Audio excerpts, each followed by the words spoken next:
Several factors can trigger the parking assist not available message. The most common culprits are obstructed sensors due to dirt, snow, or debris. Physical damage to sensors from curbs or road debris can also cause failures. Electromagnetic interference from nearby devices can disrupt sensor readings. Software glitches may occur and require updates to resolve. Aftermarket modifications, like bumper covers, can interfere with sensor function.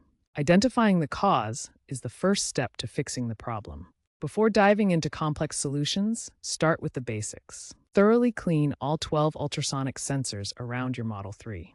Use a soft cloth and mild cleaner to remove any dirt, snow, ice, or debris. Next, visually inspect each sensor for any physical damage, such as cracks or dents. Even minor damage can affect sensor performance. Also, inspect for aftermarket modifications that may be causing an issue. Tesla frequently addresses parking assist issues through over-the-air software updates. These updates are delivered wirelessly to your vehicle.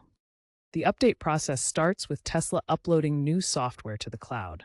Your Model 3 then downloads it automatically using 4G or 5G data and can send back diagnostic information. To ensure your Model 3 has the latest fixes, check for updates in the Settings menu.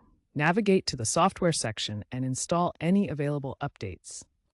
A notable update is version 2025.4, which rolled out enhanced diagnostics allowing users to self-calibrate sensors. Updates frequently include bug fixes and improvements to sensor performance. The automotive industry is trending toward more integrated advanced driver assistance systems, with Tesla leading in software-driven fixes. Future Model 3 updates may leverage AI for predictive sensor adjustments. To minimize issues, regularly clean your sensors and avoid aftermarket modifications that could interfere with their function. Annual sensor checks by Tesla service are also recommended for optimal performance.